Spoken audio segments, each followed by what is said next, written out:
cinquième point, soignez vos gestes. Soignez vos gestes. Évitez d'avoir des gestes désordonnés. Ayez des gestes cohérents. Et surtout, il faut éviter d'avoir des autocontacts. Autocontact, c'est quoi? Vous êtes sur la table, vous avez les mains sur la table, vous vous frottez les mains, vous vous grattez la tête, vous vous cachez la bouche ou les dents. Évitez d'avoir... Vous lissez la barbe tout à fait, par exemple, là. Ce sont des gestes que vous devez éviter de faire. C'est ce qu'on appelle les gestes d'autocontact. Cela pourrait traduire un manque de confiance également en vous. Cela pourrait montrer la panique ou exprimer également le stress. Et votre recruteur peut avoir d'autres interprétations que vous ignorez. Donc évitez d'avoir des gestes. Mais finalement, qu'est-ce qu'on fait de ses mains? Il faut avoir les mains posées sur la table. Et s'il n'y a pas de table, s'il n'y a pas de table, et il est sur vos cuisses.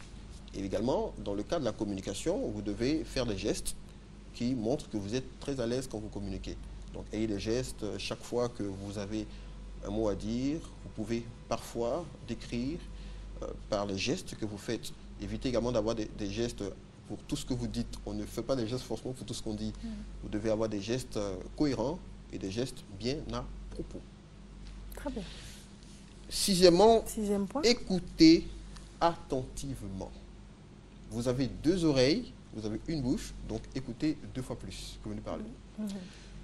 Regardez votre interlocuteur, votre recruteur, écoutez-le, évitez de l'interrompre.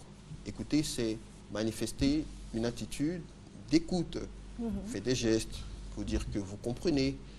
Évitez de l'interrompre lorsqu'il parle et utilisez aussi certains mots et expressions que votre recruteur a utilisés. Cela montre que vous l'avez écouté et d'ailleurs vous utilisez les mêmes mots que lui. Vous savez, lorsque vous utilisez les mêmes mots qu'une personne, faites-le de façon subtile, vous mettez dans le même champ que lui.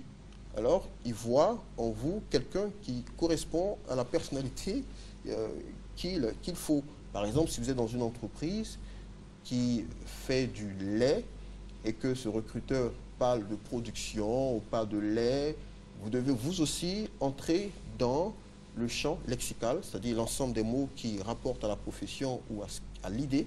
Vous devez utiliser ces mots pour montrer que vous êtes dans le même champ que lui. Vous devez éviter de l'interrompre, utiliser ces mots pour montrer que vous l'écoutez. Et c'est très important. Écoutez, écoutez et écoutez.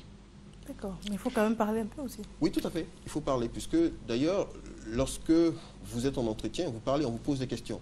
Donc, c'est comme un ballon que vous passez. Vous retournez la balle au recruteur, qui lui aussi vous pose une question, vous répondez, et après, le recruteur vous demandera aussi à vous de poser une question.